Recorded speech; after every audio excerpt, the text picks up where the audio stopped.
What is going on, everyone? Welcome to the Stan R. Mitchell Show. My name is Stan, and this week we are going to start the show by talking about Ukraine. Now, we'll cover other topics as well, and there will be timestamps if you want to jump to a different subject. But there are several developments happening in Ukraine that have not gotten the kind of news they deserve, and these are big developments.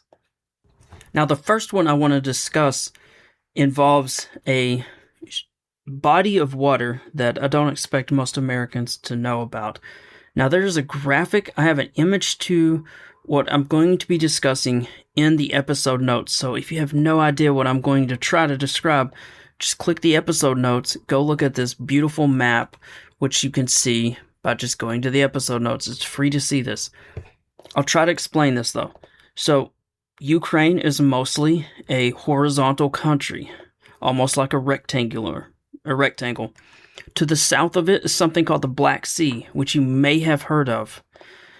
To the east of Ukraine are several Russian-occupied provinces that Russia controls.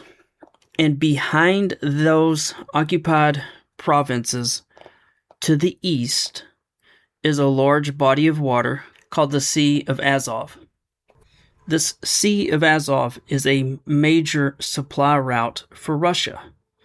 They use it to take tankers to resupply some of their occupied territories. They use it to help get fuel to the occupied peninsula of Crimea. And for much of the war, during the past 4 years, this has been a protected area because it has Russian troops to the front.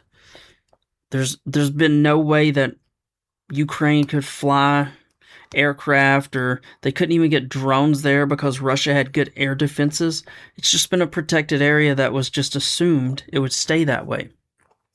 But the past week, because Ukraine has had increasingly sophisticated and more advanced drones, including sea drones, and these are those like speedboats that are filled with explosives, no sailors on them, controlled by various forms of technology, but satellite signal and, ever how they use them with cameras. They've attacked these ships, and in the past week, they've hit almost 120 Russian vessels in the Sea of Azov. That's just in 9 days. And you can see satellite imagery of these ships starting to get stacked up. It's exactly like the Strait of Hormuz near Iran. There are choke points happening, and Russia has had to suspend all traffic through the Sea of Azov. And so you can see these long lines of ships on both sides of the sea that want to get through, but there's a couple of choke points they cannot get through. And so this is really starting to have a wider impact on Russia because this involves some of their exports that they can't get out. And I'm not sure how Russia or Vladimir Putin is going to react to this, but this is a big deal. I mean, just imagine 120 ships being hit. Now, they haven't been sunk. Many of them just had aerial drones hit their control rooms, where basically many of these ships have been attacked in a minor way, but they've been put out for months. But you can see videos online of their control center, the place where they have their navigational stuff, basically burned out. So these aerial drones hit many of them in the place where the captain would be and the navigator, and basically he's burned out, about a house-size room of electronics and everything. This isn't easy stuff to fix. This is something that will put them out for several months at a minimum. And then, as I said, they also used some sea drones, which are those speedboats, to more seriously damage and even sink some of the ships. So Russia is dealing with the fact that their logistical route through the Sea of Azov is now cut off. So again, 2 choke points completely cut off, sea traffic suspended until they figure out how they're going to deal with this.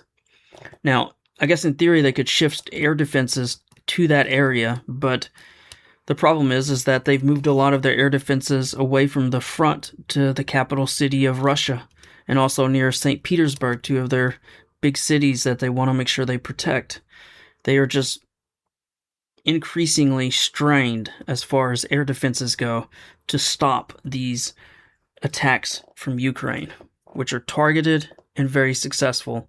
Whereas when Russia bombs Ukraine, they're just bombing civilian centers, and while the casualties are terrible, they're not strategic. It's not something that will help them win the war, whereas Ukraine is actually attacking various pieces, components that will affect the strategy, such as the ships they've hit, also the many places where they've hit oil refineries and oil storage containers on land. Now, this is a great segue into the fact that there is a continued limit on how much fuel you can buy inside Moscow itself. But worse than even that, down in the Crimean Peninsula, the price of gas is $22 per gallon. $22 per gallon. Now, I will put in the episode notes a link to a video that shows some of the attacks on these ships. If you want to see that, if you want to see what I was describing, you can again go to the episode notes. It's free to see that. There's a great video there from Jake Bro, who's an analyst, a defense analyst that has great content on YouTube and other places. Go check that out. He's got about a 3-minute clip you can check out there. Also in big Ukraine news, there is some pretty serious talk that senators from both parties, in a bipartisan measure, are looking to revise and approve some Russian sanctions that are pretty serious, basically in honor of the legacy of Senator Lindsey Graham. Now, I do hope, if I have time, to talk about Lindsey Graham a bit later in the show, but this is something that is not great news for Russia. Now, in the past, President Trump hasn't been a big fan of sanctions, and he may try to stop this, but there is definitely momentum for some additional sanctions getting through Congress. Two final quick things to just mention on the Ukraine front. Both of them are a big deal. First, as President Trump mentioned last week, the U.S. will begin allowing Ukraine to produce Patriot missiles. That has advanced just 14 hours ago as I'm recording this. This is on Wednesday. Lockheed Martin agreed to back U.S. licensing processes for Ukrainian Patriot air defense production. Also on the air defense front, Europe has agreed to allow Ukraine to produce some of the air defense missiles that are European in nature versus just U.S. So both of those things are pretty big news for Ukraine. Won't be immediate, but it gives them something to hold on to, and they've already shown that they field weapons much faster than any of the analysts give them credit for. But the second thing I wanted to mention, and it'll be the final thing on this topic, the Center for Strategic and International Studies released a report that the ratio of Russian to Ukrainian casualties has always been in favor of Ukraine. It was about 2-to-1 or maybe 3-to-1 for much of the war, which means that for every Ukrainian who died or was wounded, there were 2 to 3 Russians. And that was partly because the Russians were doing attacks. Anytime you attack, you have to have more troops. You're going to take more casualties because you're covering open ground, but also because Ukraine was fighting for its own defense on its own soil. People who are fighting in those type of situations typically fight harder because they know that behind them are their family and friends and their land. So there's always some advantage to being in the defense. So again, in the past 4 years, it's been about 2-to-1 to 3-to-1. For every Ukrainian hit, there was 2 to 3 Russians. Having said that, there has been a big change.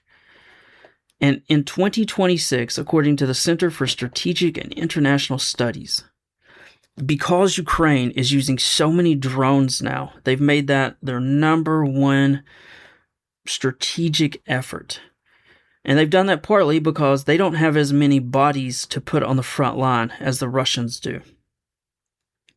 But because of that ratio, instead of being 2-1 or 3-1, in the first half of 2026, meaning for the past 6 months, it has climbed to almost 8-1, which means for every Ukrainian hit, there's almost 8 Russians.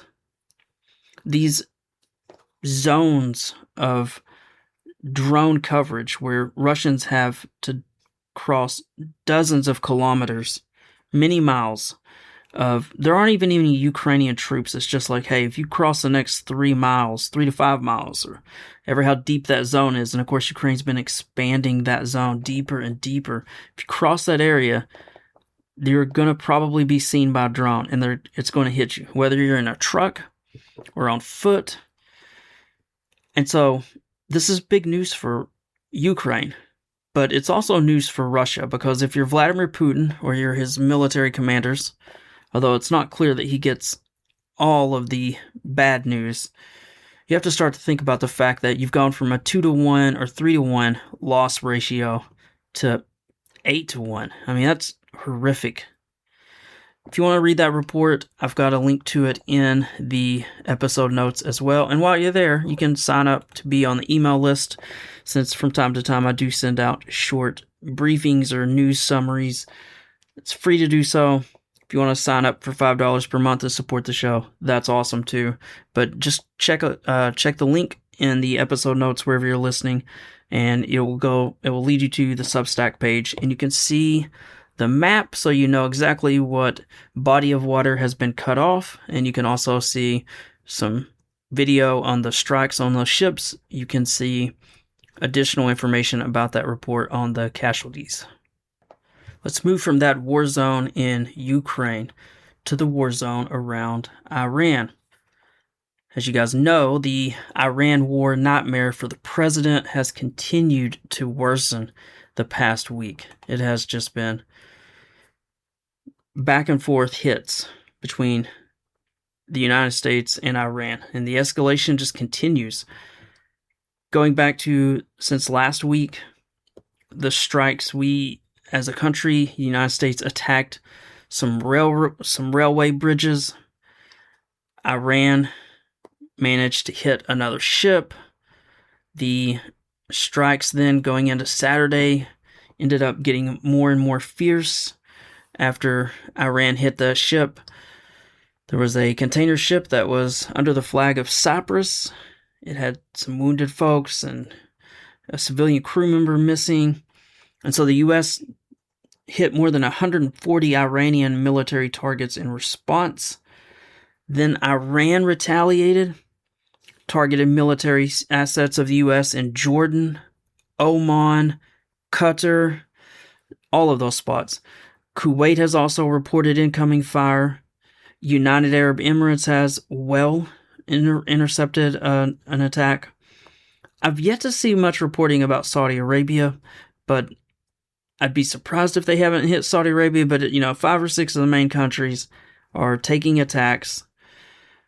Our military isn't reporting on everything that's happening. Of course, during operational tempo, you don't want to explain everything happening, so they're keeping some of that stuff straight. But we're now into 5+ days of attacks back and forth from both sides. It's very clear that the peace deal is done. U.S. has even said it would blockade Iran again. And so where are we? I mean, we've had over 300+ strikes over the past 5 nights. As one media source said, that doesn't seem to make any sense that a 6th night or even 2 weeks or a month is going to make that much of a difference. Now, the president is saying that he will escalate. That's what he hopes to do. And he's even threatened to take over Karg Island, which is that's that island we've talked about so much, where Iran has an oil export terminal. But even that would not help reopen the strait, which is 600 kilometers away from that island.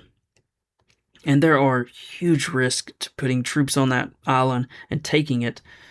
They would be, in many ways, almost surrounded. They would face attacks from multiple sides, from drones.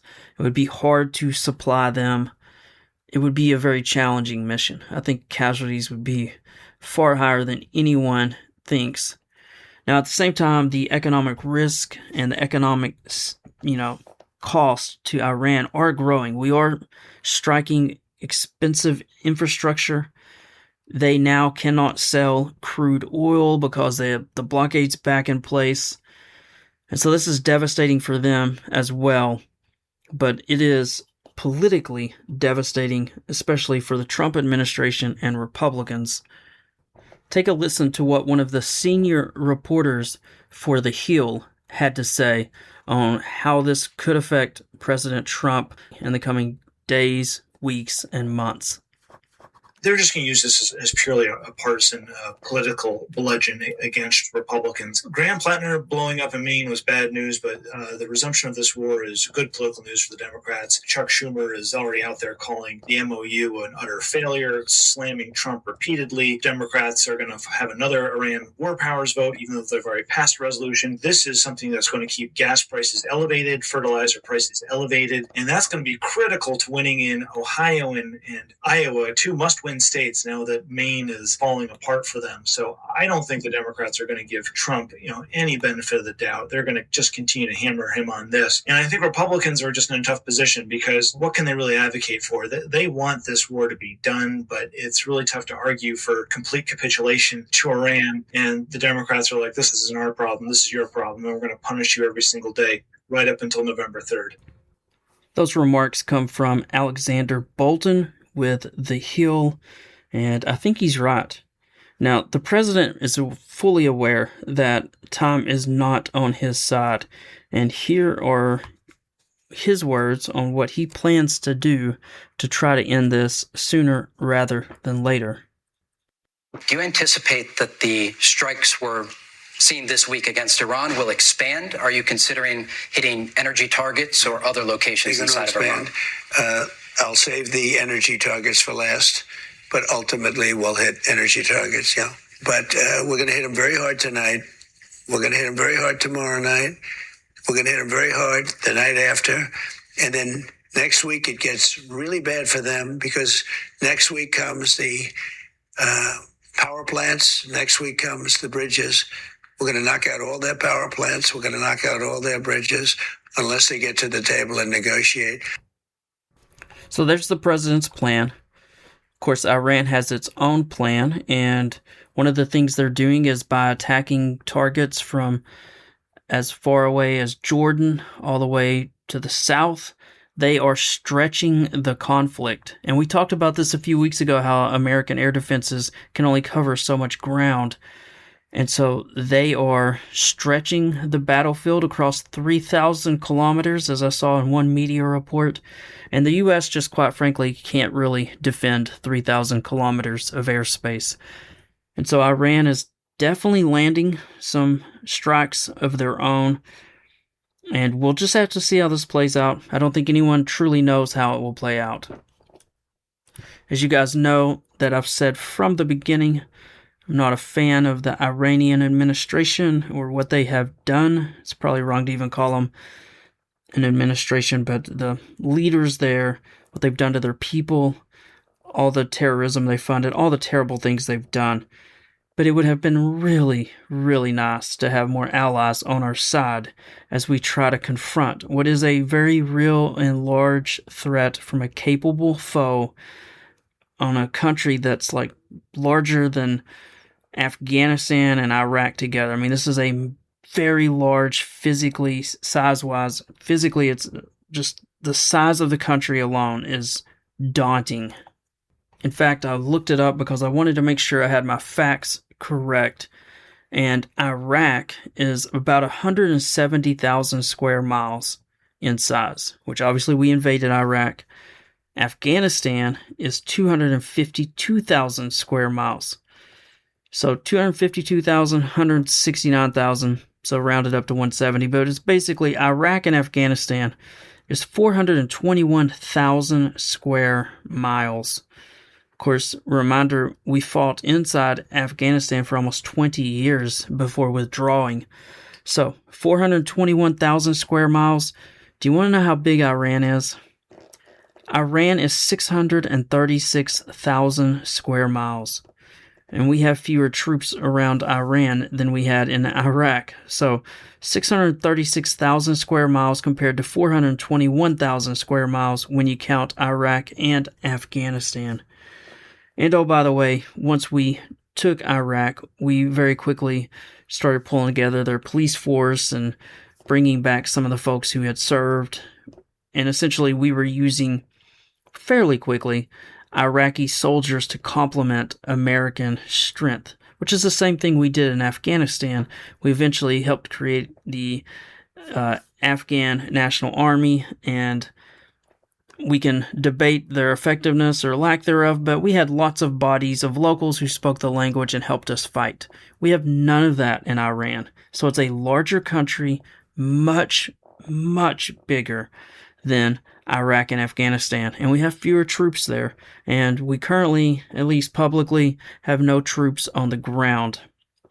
There's been some talk that maybe Kurds up in the northwest might help us to some degree. There's obviously some help from Israel, but we don't have many allies. We don't even have many allies helping defend the Middle East or some of these countries. It would be just so nice to have more assets from France, the United Kingdom, Germany, and other countries. But the president has worn out his welcome with many of these countries, and that's something I've been critical of him for. It's, I think it was General Schwarzkopf back in the 90s said that fighting with allies on your side, like we did during Desert Shield and Desert Storm, is very difficult. It's hard to coordinate, and some countries think that they're doing more or less, or some countries don't even want to be in the danger zone. It's very difficult to fight with allies on your side. But he said it so well that the only thing harder than that is fighting without allies on your side. And so it would just be really nice if we had more allies on our side as we confront a regime that is evil and has done so many harmful things across the world.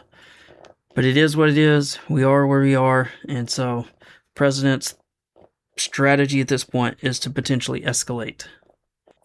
All right, so we're going to take a break. And when we come back, we're going to talk about the passing of Senator Lindsey Graham. And I'm also going to talk about something that, like, the number one thing that drives me crazy about the administration, and share some pushback from a conservative that I shared those thoughts, and they had some good counter thoughts on that. So more to come, plus the faith section, so stick around.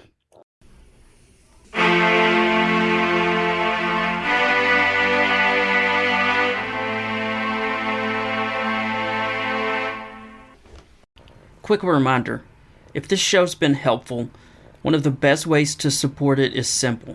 Share it with someone you trust, or leave a review wherever you listen. Word of mouth still matters most. You can also follow or subscribe so you don't miss an episode. And if you want to go a step further, there are support options in the show notes. A small monthly subscription is one option, or you can even do a one-time gift. Either way, I'm grateful you're here.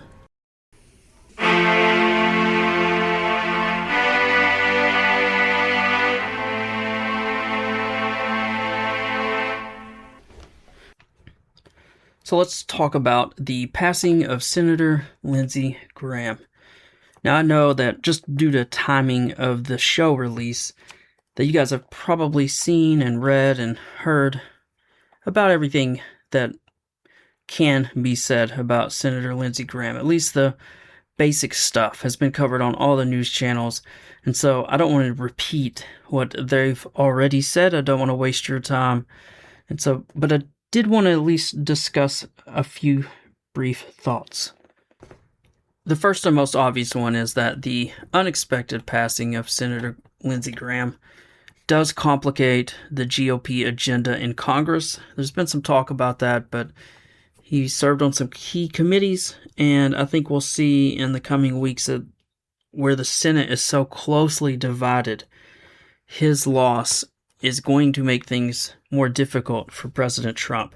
I'm not going to get into the weeds on politics. I've read some articles about it, but we'll just see. But it looks like that could make it more difficult for the Republicans and President Trump. The other thing, and this is kind of obvious, is that his passing, and in his passing, and with his passing, Ukraine lost one of its strongest and most staunch supporters. I mean, Lindsey Graham was literally in Ukraine the weekend before he passed, just days before he passed. He was in Ukraine, touring the area. He was just a strong ally for Ukraine, for standing up to Russia. And I always appreciated and admired that. So I did want to mention that. Now, he's been, in the short term, replaced by his sister. Her name is Darlene Graham Nordon.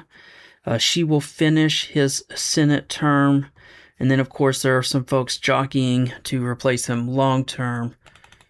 But Ukraine definitely, or for Ukraine, one of its most vocal supporters was without question US Senator Lindsey Graham. Again, had just hours before returned from the capital of Ukraine, Kyiv. And as I wrap up this short little segment about Lindsey Graham, I know that I could mention things he said about President Trump in the past. I could mention him making a phone call to Georgia. I could do lots of things. But I choose to be more positive. And I want to share a positive message from two of, in many ways, his biggest enemies. The first one is from former Congressman Adam Kinzinger. Now again, I'm sharing these because they're positive, and I try to put out a positive vision almost every week. And so I want to put out this bit of light in the world, if you will. He had a short message, but here's what he had to say. Again, they had sparred and fought a lot at the end of the last few years. But after hearing of the passing of Lindsey Graham, former Congressman Adam Kinzinger said, quote, "Lindsey Graham and I had a complicated relationship. Before Trump, we were friends. We traveled together on congressional trips around the world, including visiting Syrian refugee camps where we met children whose lives had been shattered by war." And he shares a photo of them, smiling and hands clasped together as they were clearly, at that time, friends. He continues, "These moments reminded us why public service matters. After Trump was elected, we went in very different directions, and we eventually stopped speaking. I never hid those disagreements, and I won't rewrite that history today. But death has a way of putting things in perspective. I choose to remember the man I knew before our paths diverged, the one who cared deeply about America's role in the world and wasn't afraid to see suffering up close. Rest in peace, Lindsey. My prayers are with his family and all who loved him." But I really like that, because I think Lindsey Graham himself would be proud of the fact that he did care deeply and strongly about America's role in the world. He did care about visiting those who were suffering the effects of war and invasion. He traveled a lot. And so that's the first positive thing I wanted to share. And then the second one is probably a little bit more surprising. It comes from Hunter Biden, obviously the son of Joe Biden, a man that endured lots of attacks from obviously many Republicans, and including Senator Lindsey Graham. But he shared a message that I think helps us remind us that politics should not be the most important things in our lives. And I thought was a good message, so I'm going to share it. Again, this is from Hunter Biden. Here's what he had to say. "When I heard about Senator Graham's death last night, the first thing I thought about was not all the things he said and did in service of Donald Trump. I thought of the time before Donald Trump when he was a brother to Senator John McCain. A time when senators from different parties could fight about politics and still be friends. A time when a conservative Republican from South Carolina could say of my father, quote, "If you can't admire Joe Biden as a person, you've got a problem. He's the nicest person I've ever met in politics. As good a man as God ever created," end quote. This is the Senator Graham I will remember today.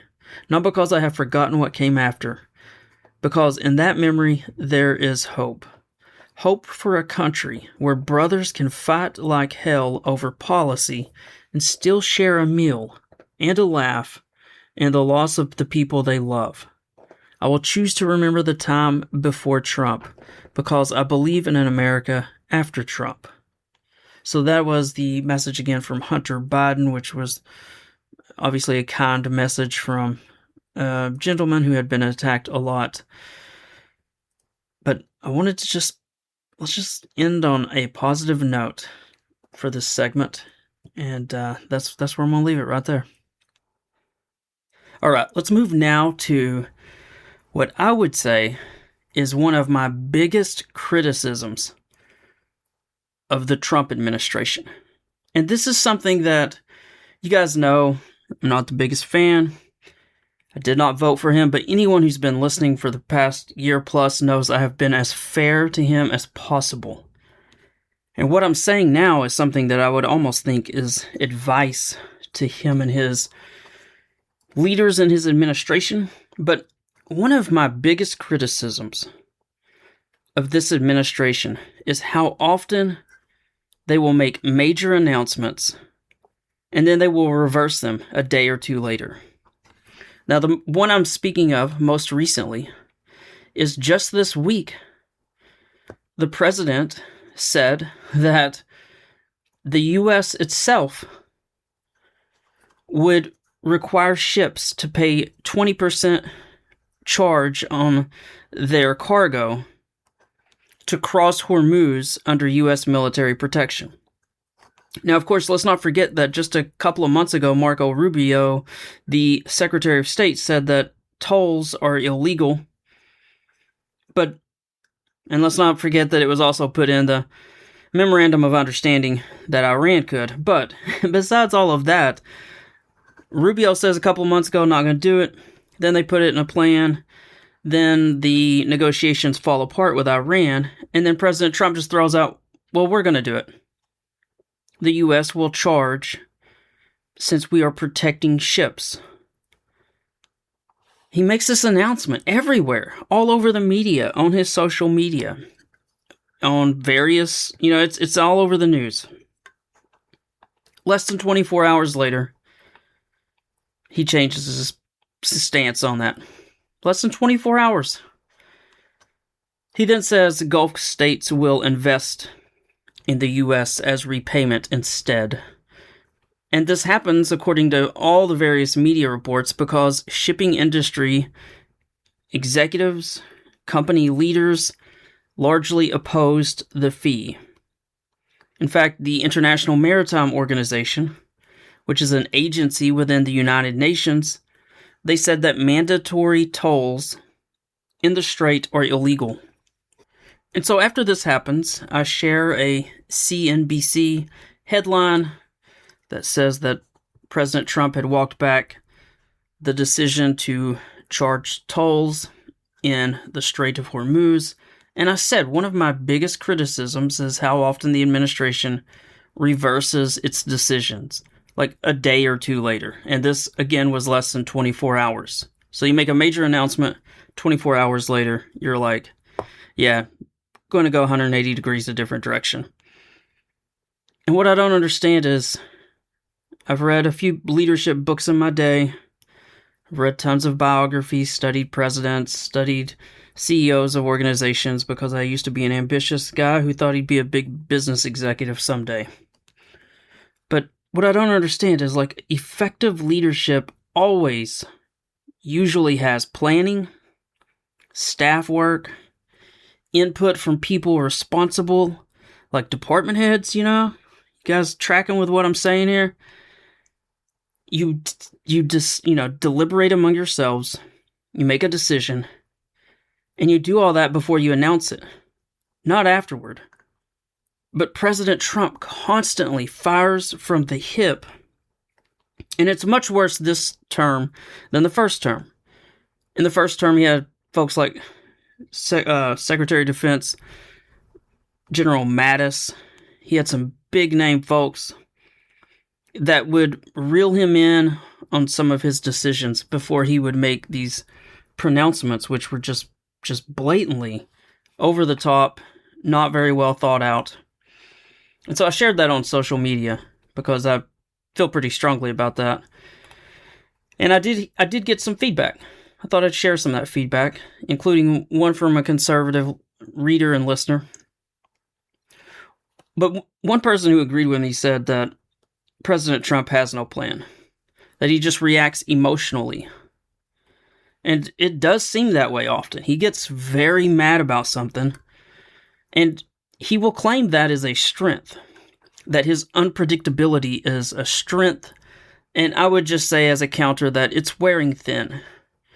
He's worn out our allies. He's frayed some of our relationships. And his policies, at least to my eye, they just increasingly look incoherent. And they look about as stiff as a wet reed. Because you can't say something one day. You can't say, hey, team, we're going to go this direction. And then 24 hours later say, nope, go in another direction. Sorry I said that. Of course, he doesn't say sorry because he's not really the kind of guy to apologize or admit a mistake. But I digress. I did want to share. So one of the conservative listeners and followers of mine, which I do appreciate all of them. Again, I did not vote for President Trump, but I do consider myself center-right. And I do my best not to irritate people or make people mad every week. But I will just give a shout out with just the first name to this conservative listener and reader and supporter, and I appreciate, again, every single one of you guys who do listen to the show. Her name is Marge, and Marge said that this is a tactic, not a deficit. She said it keeps them guessing, and that there are a lot of enemies out there. And I appreciate her saying that. She added in a later comment that, after I'd made just a short comment, that I appreciated her saying that, and that I was going to share that as a counter view. She said that those who have read his books agree that this is this is classic Trump. Now, I have read some of his earlier books. I, in fact, used to be a huge fan of his. Going way back to the 90s, I owned a couple of copies, actually, of his book, The Art of the Deal, and I used to love watching The Apprentice. Probably watched like 8 of the 14 seasons, or however many seasons there was. I eventually soured on him, but that's neither here nor there. I do my best to give the man a fair shake, but I would respectfully say that he could be a little more strategic in some of his decisions, in my humble opinion. And I think it would sow less chaos. I think even among his supporters, he just says things one week and then things another week, and he can't possibly think that the back and forth on some of these issues is building or maintaining support. It just seems like, to me, it's not the most efficient or effective way to either run an administration or to maximize the amount of support you have from the members of your party. Of course, President Trump makes this even worse for himself because he rarely reaches across the aisle on anything. He would rather name call the other party, the Democrats. He would rather even turn down aid requests for blue states. He's very, he just cares about his supporters. And there are weaknesses to leading that way. I think everyone would agree that can lead to at least some weaknesses. Now, I do want to go ahead and say right now that no matter who the next president is, whether it's someone on the right or on the left, I will also be critical of them. I don't intend to try to tell people how to vote before the election. I think, as I try to say almost weekly, that we can discuss politics, without disliking each other, and we can discuss politics without putting down the other side or name-calling. So I try my best to do those things, but while I know he has supporters out there, I will always try to call it the way I see it. And I'm just not going to suspend belief. Like, I'm just not going to suspend what are facts that are just obvious out there. Like, we just can't suspend disbelief on this stuff. And even if you support the president, the truth is the man campaigned on releasing the Epstein list. Then he did everything he could to stop its release.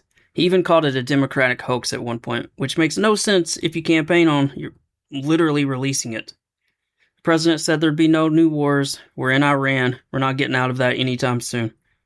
And even as I try to encourage him or give advice or whatever, a good example of why you need good planning, good department heads, good legal counsel are his tariffs. That was one of his number one policies.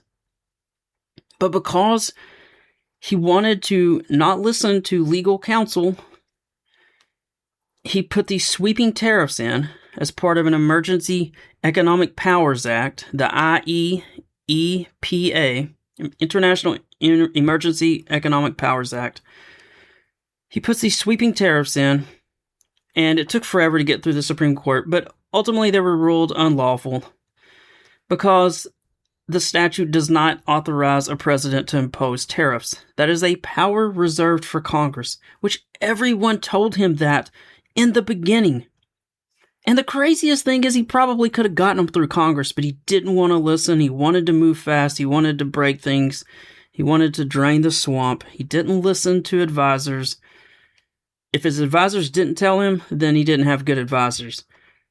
He did something that almost all attorneys in the middle or on the left said was illegal at the time. Clearly, lots of corporations believed it too. There's some of the main folks who filed lawsuits to stop it. And so he loses that in the Supreme Court, and he had to refund over $81 billion to affected businesses. UPS, there's like a huge list of them. And it's just like, I just believe effective leadership has strong advisors around it. Heck, I wish I had like 10 advisors for the podcast, but instead it's usually me solo, and just a couple of folks that give me feedback every week. Shout out to John up in Maine. But it's like, listen to people, get expert opinion. It's not rocket science. I think that would help his administration.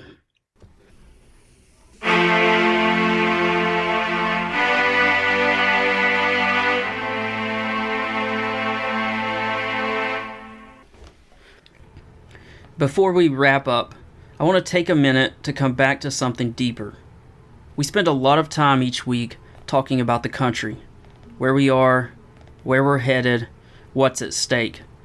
But if that's all we look at, it'll just wear you down, because a country is only as strong as its people, and people are only as steady as what they stand on. And the truth is, most of us don't think much about faith, or even about what really matters, until life forces us to. When we get that phone call, or that doctor's report, or the job that you thought was secure is suddenly gone, those are the moments that cut through the noise, that wake us up, that frighten us. So this is the part of the show where we step back, open scripture, and remind ourselves what actually matters. It's not politics, it's not personalities, it's something stronger than that. It's wisdom from God, carried across thousands of years. And I'll be honest, I haven't always believed it, but my life has gone better when I've turned to it, listened to it, and tried to follow its way. So if you don't care, I'm going to share a little from it, and I hope you'll stick around and listen. Here are some words of wisdom from a tweet that I came across, and it reads, "For a better morning, talk with God first. For a better night, talk with God last. For a better life, talk with God all day. thought that was pretty good. Obviously, the more you can talk and pray with God, the better your day and your night and your life will be. All right, moving along, let's jump to the book of Hebrews. Just a single verse there, which is, strive for peace with everyone, and for the holiness without which no one will see the Lord. Or you might see it as, make every effort to live in peace with everyone. But the short of it is as a Christian, we should try to, as it said, make every effort to live in peace with everyone. All right, moving along, saw another great quote from a pastor, former pastor D.L. Moody, who said, out of 100 men, one will read the Bible. The other 99 will read the Christian. It's just a great reminder, if you're a person of faith, the average person around you that you work with is not going to read the Bible.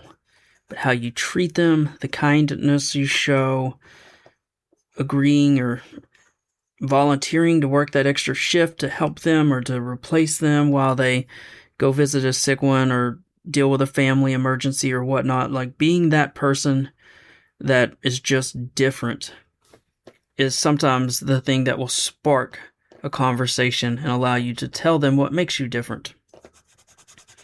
All right, moving along. Let's talk about giving good advice.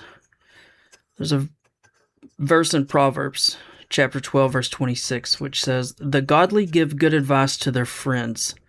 The wicked lead them astray. Again, the godly give good advice to their friends.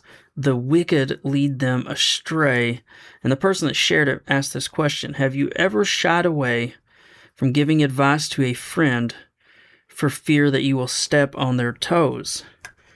And I think for all of us, the answer is yes. We often worry about offending someone, especially our friends. But the reality is that love tells the truth. And you do so in a kind way, but if you want to love someone, tell them the truth. Now, the next one, I kind of threw some together as a theme.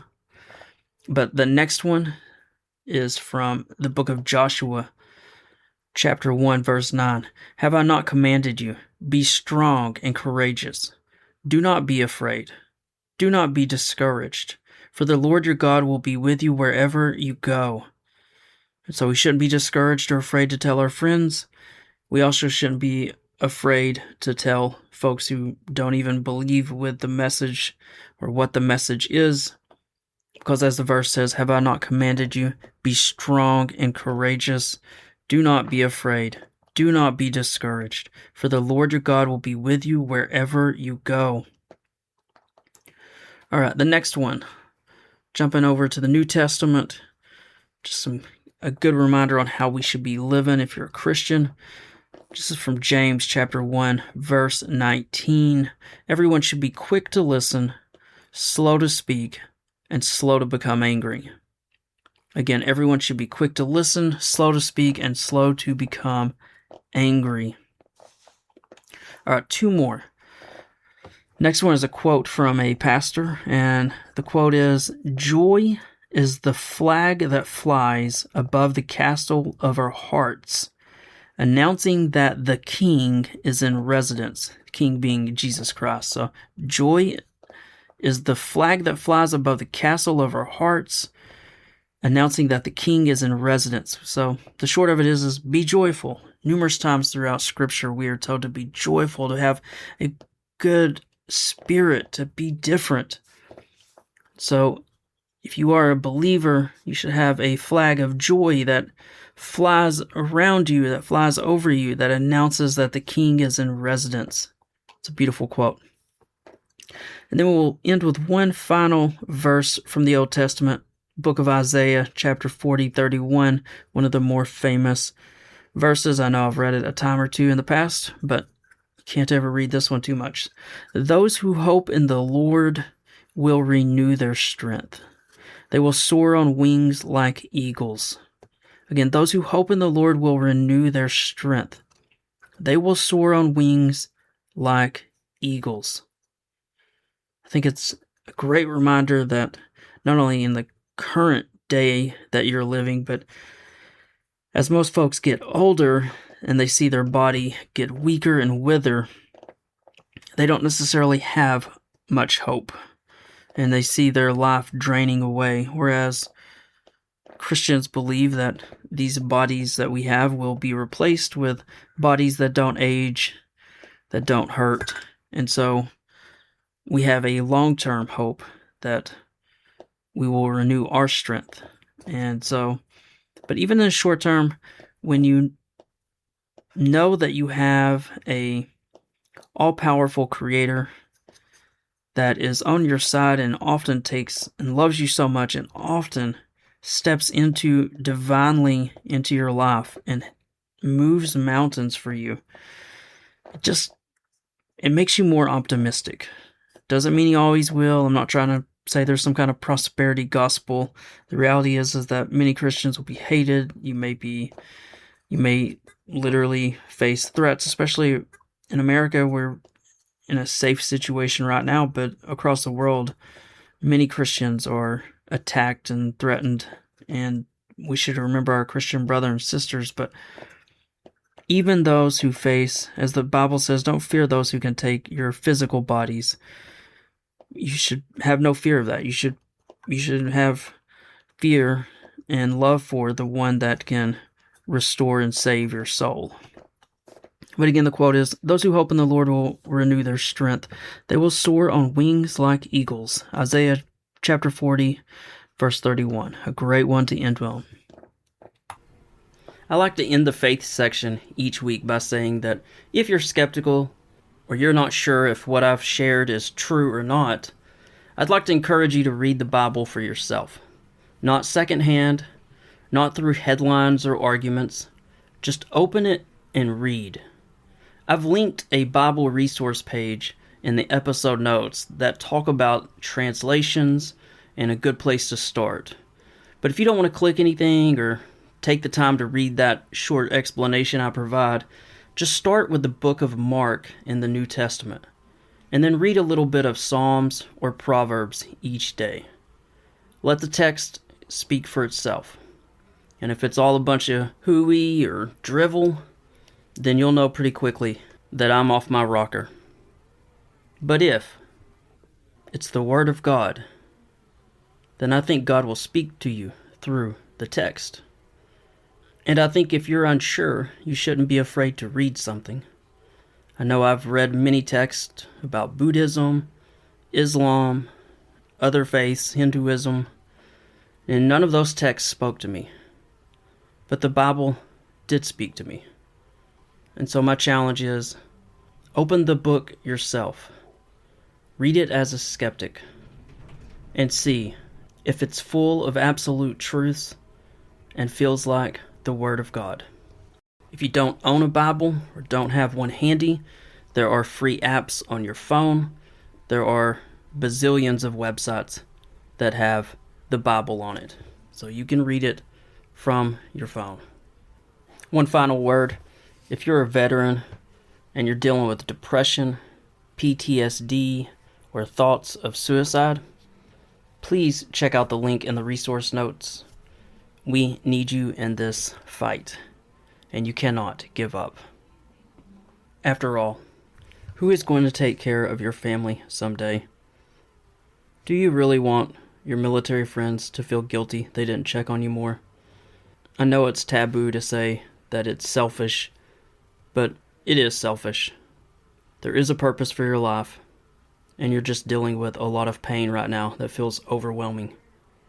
It can get better, and I believe it will start to get better if you listen to the resource link that I have in the episode notes, and then start moving toward God, community, and your true purpose in life. If you're at the end of your rope, you have nothing left to lose by listening to my voice a little longer and trying something different. Our country needs your strength, perseverance, and wisdom. Thanks for joining me this week. If you'd like to support the work, there's a link in the episode notes. I always like to end each episode by saying that as you head into the coming days, try to be just a little kinder, both online and also out in the world. Remember that most Americans are good people, even if they vote differently than you do. Aim to be a little bit more disciplined this week than you were last week.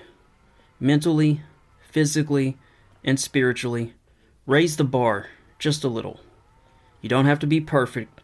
You just need to aim to be a little better than you were last week. When you fall short, forgive yourself quickly. Start again. Now, when the news discourages you, and I believe it will, because even on the best of weeks, the media is looking for bad news. But when the news discourages you, don't give up on this country. Try to remember that division weakens us. Unity strengthens us. This is wisdom, and it's also biblical. So guard what you feed your mind and your spirit. What you take in and absorb will shape what you become. Don't ingest poison. And that's mostly what cable news is. If you are a person of faith, make sure you make some time this week to spend time in your Bible. If you are not, try reading the Bible this week for the first time, or for the first time in a long time. You know what kind of results you're getting with what you've been doing. It might be time to try something new. Now, before we leave, I need to mention, on the off chance that you don't know, that I am an author in addition to being a podcaster. I write compelling stories that matter about courage, faith, and the fight for what's right. I've written a dozen books to date. They are military thrillers, police detective mysteries or whodunits, war literature, a western. One of them is even a motivational self-help book. And I've been fortunate to have sold more than 70,000 copies to date. So thank you if you're one of those who have purchased one of my books. All of my books are available for sale on Amazon, but if you go there, the list can be a little overwhelming. So people say, what book do you recommend, Stan? I would recommend one of my top-selling books called Little Man and the Dixon County War. It is a fast-moving Western. It has tons of action, and it has one of the best unexpected endings that you will ever see. In fact, I was blessed enough that at one point this book climbed as high as number 16 on the Amazon UK paid list in the United Kingdom, and that was with no outside marketing, no book publisher pushing it, nothing. That was word of mouth and people talking about it on social media. So that's the book I recommend when people say, Stan, what book should I start with? I should also say before we end the show that if you believe what I'm doing on this podcast matters in this moment for our country, you could partner with the mission to help keep the show independent and steady. You can do that through either a monthly or one-time gift, and there are several ways to support the show in the episode notes.